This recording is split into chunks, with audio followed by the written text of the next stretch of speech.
Muy buenos días a los radioescuchas que nos sintonizan en las frecuencias de Telemetro Radio, a quienes nos ven por streaming a través de Metcongo, así como en RPC Televisión, en señal de televisión digital terrestre, y a los miles de cibernautas que desde cualquier parte del planeta, ya sea en vivo o en diferido, nos siguen a través de las plataformas de Telemetro Cuarto Poder en YouTube. Bienvenidos a la emisión de hoy, jueves 10 de julio del año 2025. Un día como hoy, hace 38 años, se dio la represión brutal en la lucha contra la dictadura militar, bautizada como el Viernes Negro.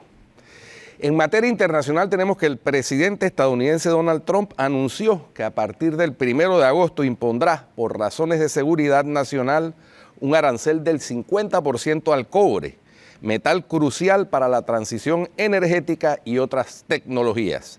Estoy anunciando un arancel del 50% sobre el cobre, efectivo el 1 de agosto de 2025, publicó Trump en su plataforma Truth Social. Afirmó que la medida se toma tras una sólida evaluación de seguridad nacional. Evocó las necesidades de Estados Unidos de construir semiconductores, aviones, barcos, munición, centros de datos y sistemas de defensa antimisiles, entre otros desarrollos en los que es indispensable el metal. El cobre es el segundo material más utilizado por el Departamento de Defensa, completó el presidente. En nombre del equilibrio de las relaciones comerciales, Trump impuso en abril un arancel mínimo del 10% sobre las importaciones, incluso si no pueden producirse en el país, aunque con algunas exenciones, en particular para el oro, el cobre, el petróleo y los medicamentos. El martes se retractó de estas excepciones y barajó, además del cobre, un gravamen del 200% sobre los productos farmacéuticos. Su amenaza de imponer un 50% al cobre hizo que el precio del metal se disparara casi un 10% en la bolsa de Nueva York el martes, superando su máximo histórico. Los operadores temen que si entran en vigor estas tarifas, los precios de los productos fabricados con ese metal, frigoríficos, automóviles, etcétera, suban de precio. Por otra parte, el gobierno de Australia pidió este jueves a Rusia que asuma su responsabilidad por el derribo del vuelo MH17 en el este de Ucrania en 2014, en el que murieron los 298 ocupantes, entre ellos 27 australianos, después de que el Tribunal Europeo de Derechos Humanos responsabilizara a Moscú de la tragedia. Instamos una vez más a Rusia a que asuma su responsabilidad y repare este acto horrendo, urgió la ministra australiana de Exterior, Penny Wong, en un comunicado. La jefa de la diplomacia de Canberra celebró la decisión del Tribunal Europeo de Derechos Humanos al calificarla de momento histórico para las víctimas, que incluyen a 27 australianos y 11 residentes en el país austral, y reclamó una compensación de Moscú a sus familiares. El 17 de julio de 2014, un grupo de separatistas prorrusos de la autoproclamada República Popular de Donetsk derribó el vuelo comercial de Malaysia Airlines MH17 que sobrevolaba Ucrania con un sistema Buk antiaéreo proporcionado por Rusia, que acabó con la vida de 298 civiles, entre ellos 196 neerlandeses, según la justicia de Holanda. En una decisión unánime, la Sala del Tribunal Europeo de Derechos Humanos concluyó el miércoles que Rusia había ejercido autoridad y control sobre las personas afectadas por sus ataques militares en Ucrania y por lo tanto estas personas se encontraban bajo su jurisdicción. Por último, el presidente salvadoreño Nayib Bukele llamó a consultas a su embajadora en México y pidió una rectificación inmediata al gobierno de ese país por asegurar que una avioneta que incautó cargada de cocaína procedía de El Salvador. El secretario mexicano de Seguridad, Omar García Harfuch, afirmó el martes que las autoridades detectaron el 4 de julio en Tecomán, en el estado de Colima, una avioneta con 428 kilos de cocaína procedente de El Salvador y que detuvieron a 3 personas. En su cuenta de la red social X, el mandatario salvadoreño escribió en mayúsculas que ese señalamiento es falso y anunció que llamó a consultas a la embajadora de El Salvador en México, Delmi Cañas, para analizar la situación. Exigimos al gobierno de México una aclaración y rectificación inmediata, aseguró Bukele, quien difundió junto a su mensaje un video con las declaraciones emitidas por García Harfuch en una conferencia de prensa. Según Bukele, el 3 de julio Costa Rica reportó una traza sospechosa de una aeronave al noroeste de su territorio, lo que activó una alerta regional en una red centroamericana de seguridad aérea. La traza de la avioneta indica que ingresó a Costa Rica, desapareció brevemente del radar y luego volvió a aparecer saliendo hacia el Océano Pacífico, agregó el presidente, quien además afirmó que los 3 detenidos son mexicanos. Eso es lo más destacado en el campo internacional. Vamos a un cambio y regresamos con Cuarto Poder.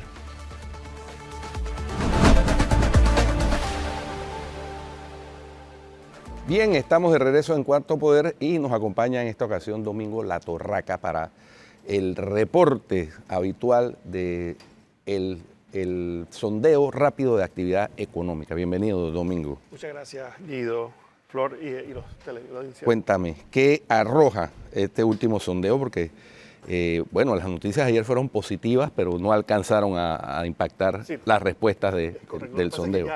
Esto lo arrancamos el 30 de junio y lo estuvimos manteniendo corriendo hasta hace un par de días, ¿no? Así que esto no tiene el efecto de la buena noticia de la salida de la lista. ¿Pero esa buena noticia cambiaría el panorama tan rápidamente? No, por supuesto que no, pero te cambia el mindset de la gente. Claro. Pero igual veo que todo está medio estancado, pero hay esperanza. Siempre, siempre. Yo creo que, digamos, desde enero del 2022 que comenzamos a hacer esta encuesta, hasta el cierre de junio de este año, sí se siente hoy la actividad bastante estancada.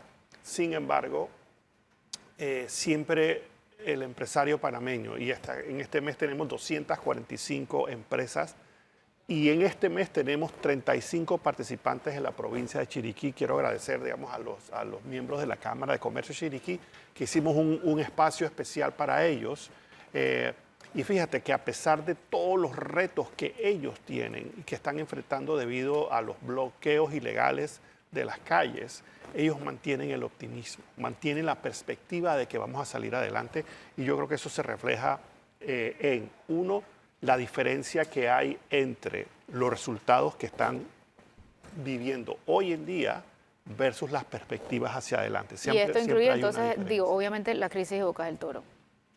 Por supuesto, sí. Ahora hay muy poquitos y ya estamos segregando por provincia desde hace un par de meses, y ahora en junio tuvimos 2 empresas que operan desde Bocas del Toro. Eso no significa que otras que participan no tengan operaciones en Bocas del Toro. Por ejemplo, hay distribuidores de autos, hay empresas que venden materiales de construcción, hay una constructora, hizo un comentario importante, que tuvieron que liquidar a personal que tenían contratado en Bocas del Toro debido a los cierres, ¿no? Entonces es nuevamente el mismo concepto terrible de supuestamente estar defendiendo los intereses de las personas y sus trabajos, y lo que se ha resultado es perder 5.000 puestos de trabajo en las bananeras, y en el caso de esta constructora, pues los trabajos que tenían personas que viven en Bocas del Toro, producto de estos cierres, ¿no? El índice de tendencia positiva alcanzó 36% en general, y eso muestra una leve mejoría con respecto a mayo, pero aún así se mantiene muy por debajo de lo que teníamos antes de todo este enredo que comenzó en el mes de mayo, ¿no? Yo veo a un montón de empresarios que están afectados y que todavía no entienden por qué la caída ha sido tan pronunciada y tan larga. Sí. ¿Por qué es? Mira, hay varias cosas. Obviamente, digamos, la interrupción, digamos, la incapacidad de moverte nos afecta muchísimo. Por ejemplo, si tú tienes una operación, una tienda, un local que vende materiales de construcción en provincias centrales, y tú tienes que suplirle a esa sucursal allá, no puedes. Entonces no puedes vender porque te bloquean 4 tipos en la calle, te bloquean tu acceso a poder mover tus productos para poderlos vender. Otro ejemplo, en la construcción, los intereses preferenciales y toda la interrupción que ha habido de esa actividad, en el sentido de que las casas de vivienda de interés preferencial es una actividad, o sea, tremenda, ha sido tremenda para el país, tremendamente positiva para el país, porque le da un activo, un ahorro. Ese es como el ahorro nuestro. Los panameños no ahorramos, no tenemos plata, claro, en la cuenta, pero sí tenemos una vivienda propia, y eso ha sido interrumpido por efectos, digamos, de la interrupción digamos, en la continuidad de, de la ley de intereses preferenciales. Eso ya está resuelto. Aún así, digamos, todavía vemos los efectos. Claro. Porque y ese impacto positivo que debe generar esa solución se da principalmente en áreas del interior de la República. Por supuesto que sí. Y en general, Guido, digamos, la persona que puede o no está tomando la decisión de invertir o no para crecer, ¿no? Y nosotros hicimos unas preguntas con respecto a la inversión de capital, o sea, y eso se llama el CAPEX. Las empresas invierten para crecer, para expandir. Y preguntamos cómo está, digamos, la inversión de capital digamos, este año con respecto al año pasado, y solamente 27% de las respuestas fueron en mi inversión es mayor. Es decir, las personas están aguantando. Yo no invierto porque ha existido muchísima incertidumbre. Y esa incertidumbre... Eso aplica incluso en las personas que más dinero tienen. Por supuesto que sí, eso es para todo el mundo. Porque si pasas a ganar, por ejemplo, de 8 millones a 6 millones, eso es una enorme bajada, pero sigue siendo mucho, pero es una enorme bajada que pone a todo el mundo a frenar. Porque eso te cambia la dinámica de, ok, te ganaste 6 millones, pero tienes deuda por posiblemente muchísimo más que eso, y el servicio de la deuda, al que tú puedes hacerle frente a la deuda, se va complicando. Bueno, la comparación con el año pasado en ese mismo rubro es significativa. Es correcto. 10 puntos menos. Es correcto. ¿No? 10 puntos menos. Así es. 37% el año pasado, 27% este año. Y ya el año pasado teníamos cierta aprensión, ¿no? Estamos arrancando la nueva administración. La nueva administración. Claro. Así es. Así que es un mes complicado. Como te dije, este mes hicimos una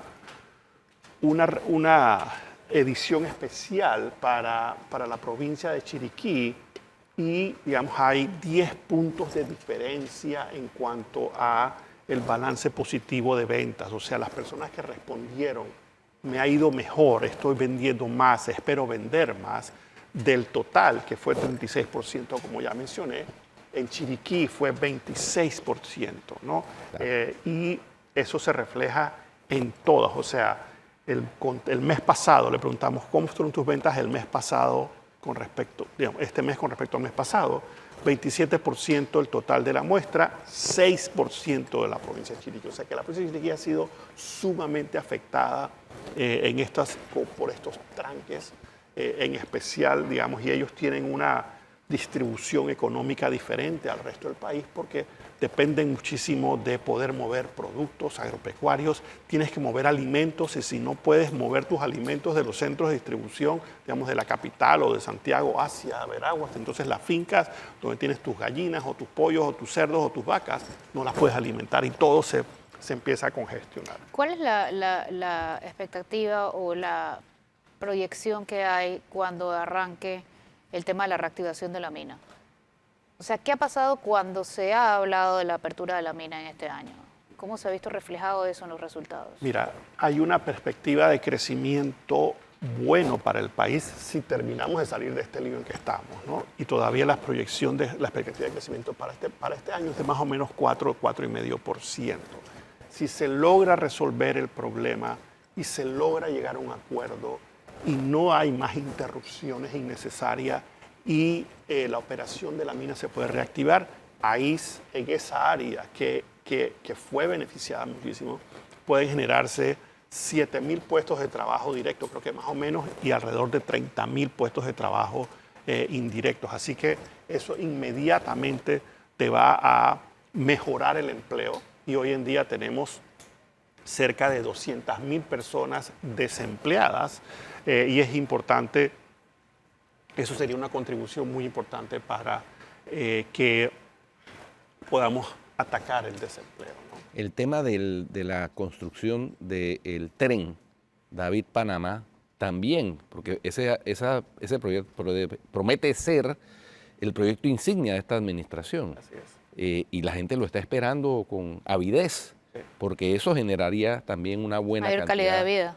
Una buena cantidad de empleo. Claro que cuando esté terminado genera una actividad económica per se, pero la construcción genera una actividad bueno, no solo la construcción, también la indemnización a las fincas por donde va a pasar las vías del tren, etcétera, etcétera. Todo eso genera, todo tipo de megaproyectos genera una actividad importante. Guido, lo que sucedió ayer, ¿no? Y voy a mirar un poquito hacia adelante, si las cosas las podemos empezar a resolver. Si se arranca, digamos, la construcción del ferrocarril, si se inicia, digamos, los trabajos alrededor del nuevo gasoducto, si se inician los procesos de ampliación de nuestra capacidad portuaria, son todos megaproyectos, ¿no? Con un gran impacto en la economía nacional. Esto realmente pudiera, si logramos volver a retomar la libertad de transitar, ¿no? Realmente puede ser un catalizador de un periodo importante de crecimiento para el país, ¿no? Por supuesto, mantenemos el reto brutal de la educación y pareciera que es una estrategia a propósito para mantener a nuestros niños y jóvenes con la peor educación, para que ciertos grupos políticos se puedan tener mayor esperanza del 2% en las elecciones. Entonces, ese problema de la educación tenemos que atacarlo, ¿no? Tenemos que atacarlo. Hace poco yo participé en un foro y hablábamos sobre los cambios estructurales que necesita el país. Y ya se están tomando del lado de las finanzas públicas el duro trago amargo de la reforma al Seguro Social que era necesaria. Hay un proceso de contención del gasto de 1.900 millones de dólares. Eso es una señal muy importante. Necesitamos urgente reorganizar, digamos, además del gasto, la educación y los servicios de salud. Eso van a mejorar y eso les va a dar la oportunidad a un mayor número de panameños que el crecimiento que vamos a tener. Pero increíble cómo se contrasta eso con la noticia publicada hoy sobre la ejecución de presupuesto de la Asamblea, ¿no? Que ha aumentado en los primeros 6 meses de 98.7 millones a 115.2 millones de dólares en 5 meses, de enero a mayo. Más allá del monto, es el mensaje que se envía. Claro, pero de 98 a 112, a 115 es un montonón. Sí, es bastante. Ahora, en el contexto... 18 millones sí, adicionales. Flor, fíjate que es más que el monto, es el mensaje que se manda. Porque en el contexto de todo el presupuesto, tal vez esa diferencia... Sí, claro.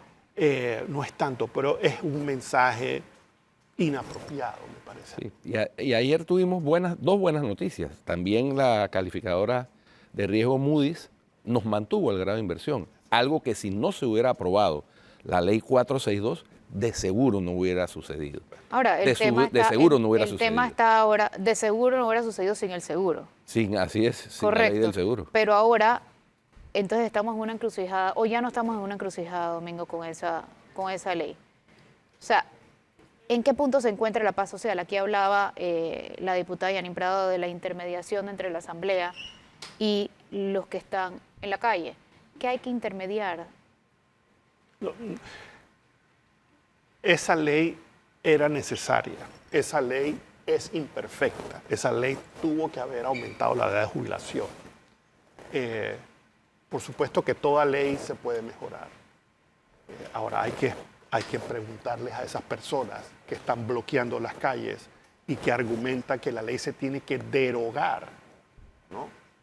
Eso sería terrible, eso es imposible, sí. Eso yo no lo veo factible. Ahora, la coyuntura delicadísima, se han tomado ciertas medidas, una de ellas muy importante, la ley de 462, la otra, el plan de contención del gasto, es un mensaje muy importante. Tenemos que enfrentar la realidad que necesitamos revisar la estructura de exoneraciones y subsidios en el país para que el gasto sea mucho más eficiente. Eso es algo obligado que tenemos. Eficiente y controlado, porque es que hay subsidios que están, y pongo de ejemplo el del tanquecito de gas. No puede ser que un restaurante compre el tanque de gas subsidiado. Para eso no es el subsidio. Eso es impresentable. Y Flor, a tu comentario con respecto al gasto de la Asamblea, ahí es donde, digamos, esa diferencia hace una diferencia, digamos, en la evaluación que hace la ciudadanía, en la evaluación que hace quienes nos están observando desde afuera. ¿Las calificadoras les interesa el mensaje o el monto? Ambos, porque el mensaje genera o no confianza. Y si tú eres una empresaria y tú generas confianza en el país, tú vas a seguir invirtiendo. Y es muy importante por la estructura económica de nuestro país, la inversión privada. La inversión privada es el driver más importante de nuestra economía. No es el gasto público ni la inversión pública, es la inversión privada. Y por la estructura económica nuestra, la inversión del sector privado local y extranjero. Y si tú te sientes confianza, si tú tienes confianza, tú vas a seguir invirtiendo. Y Panamá tiene ese desafío, ¿no? Ayer hubo 2 buenas noticias al respecto, ¿no? En ese tema, por eso preocupa la gráfica sobre la decisión de o la intención de aumentar el capital de inversión. Así es. Porque tendría que ser mayor si hubieran las condiciones de confianza. Correcto. Que eso es lo que al final de cuentas requerimos. Los 2 mensajes de ayer son muy positivos para reforzar esa confianza. Así es. Tanto salir de las listas discriminatorias de la Unión Europea como el mantenernos el grado de inversión por parte de una de las calificadoras más importantes, que es Moody's. Así es. Entonces, eso puede, hacia el futuro, si se hacen las cosas bien y si se logra que los grupos que están en actitud de insensatez retornen a un poquito de cordura y de sensatez, y que los maestros y profesores regresen a darle clases a los niños, es decir, los liberen del secuestro en que los han tenido sometidos durante más de 70 días, entonces tendremos el panorama más despejado para poder avanzar, que de eso es lo que se trata. Así es. Domingo. Y enfrentar los retos como país. Y estemos claros, estos retos, digamos, de nuestra economía no se resuelven de la noche a la mañana, porque, Flor, tú si eres un inversionista que tomas la decisión de invertir o no, tú lo vas a pensar bien y tú vas a esperar un poco y de ahí tú vas a invertir. Y una vez inviertes, eso toma tiempo para generar mayor actividad, mayor empleo. Muy importante que enfrentemos que nuestros niños necesitan volver a la escuela. O sea, es terrible lo que se está haciendo de negarle la educación a nuestros niños, al futuro del país, ¿no? Al futuro del país. Es muy importante que eso se resuelva. Habrá que ver si pueden recuperar el tiempo perdido. Una cosa es que vuelvan, otra cosa es que recuperen, porque también esa es otra. O sea, habría que habilitar todas las vacaciones más los sábados. Y fíjate que eso, digamos, eso es un problema hoy y va a continuar siendo un problema para el resto de sus vidas, porque los estamos. Claro. O sea, si no les das la esencia, el poder leer, escribir, el poder razonar. Que es lo mismo que pasó en pandemia. Hay gente que le tocó aprender a leer y escribir en casa. Y esos niños que hoy están en 4º y 5º grado tienen una carencia súper importante en los demás aspectos. Y si ya nuestro sistema de educación venía mal, viene con una necesidad urgente de reorganizarse, esto solamente multiplica los problemas y exacerba la diferencia entre crecer y desarrollarse. Y Panamá, yo tengo confianza en que nosotros vamos a seguir creciendo. Desafortunadamente el crecimiento no es igual al desarrollo y progreso social. Y para eso necesitamos atacar el tema y el problema estructural de la educación. Sin duda es un reto importantísimo que ya lo teníamos desde antes del paro, porque una de las deficiencias que se ha anotado y las pruebas, cuando se hacen las pruebas PISA o las pruebas ERCE, revelan precisamente esas deficiencias endémicas, si se quiere, de la educación, y es uno de los retos importantes.